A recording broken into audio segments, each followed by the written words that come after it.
ഇന്ന് എൻ്റെ കൂടെയുള്ളത് നടിയും സോഷ്യൽ മീഡിയ വൈറൽ താരവുമായ രേണു സുധിയാണ്. എന്നെ കൊണ്ട് തോറ്റു. നമസ്കാരം. നമസ്കാരം. എന്റെ കരിയറിൽ ഒരുപാട് ഗ്രോത്ത് ഉണ്ടായി. കരിയർ വേറെ ലെവലായി ഇപ്പൊ വന്ന് നിൽക്കുകയാണ്. എല്ലാം വിധിയുടെ വിളയാട്ടം. ഇപ്പോഴത്തെ തലമുറ ഒരു 4 ആൽബം ഞാൻ ചെയ്തു. അത് 4 സൂപ്പർ ഹിറ്റായി. അപ്പം ഞാൻ ഓർക്കുന്നു.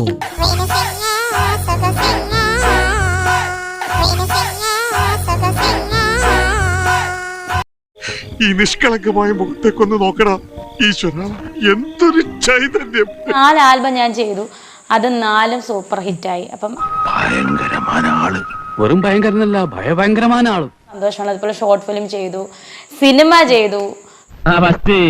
എന്റെ പൊന്നു ചങ്ങാതി, വല്ലപ്പോഴും ഞാനൊരു സിനിമ കാണുന്നതാ, അതില്ലാതാക്കല്ലേ.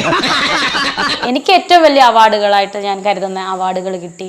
വലിയ വലിയ ആൾക്കാരുടെ കയ്യിൽ നിന്ന് അവാർഡുകൾ കിട്ടി, മന്ത്രിയുടെ കയ്യിൽ നിന്ന് കിട്ടി.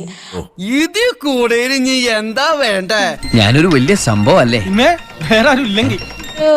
വേറൊരു സന്തോഷം എന്ന് പറഞ്ഞാൽ ഞാൻ വീട്ടുകാരെ നോക്കാനും ജോലി ചെയ്ത പൈസ ഒക്കെ തന്നെയാണ്. അപ്പൊ എനിക്കത് അഭിമാനമാണിപ്പം. എങ്ങനെ? വീട്ടുകാരെ നോക്കാനും ജോലി ചെയ്ത പൈസ ഒക്കെ തന്നെയാണ്. അപ്പൊ എനിക്കത് അഭിമാനമാണിപ്പം. കുഞ്ഞിനുള്ള ബാഗ്, ബുക്ക്, കൊടയൊക്കെ എനിക്കറിയില്ല. ഭയങ്കര ടെൻഷനാണ് എന്ത് ചെയ്യുമെന്ന്. സത്യം പറഞ്ഞാൽ സ്വിച്ചാണ്ടുണ്ടായിരുന്നു അതെല്ലാം വാങ്ങിച്ചേനെ.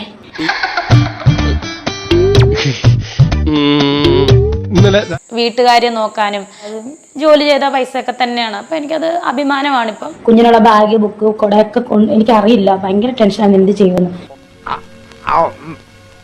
പറഞ്ഞിട്ടില്ല. കഷ്ടം.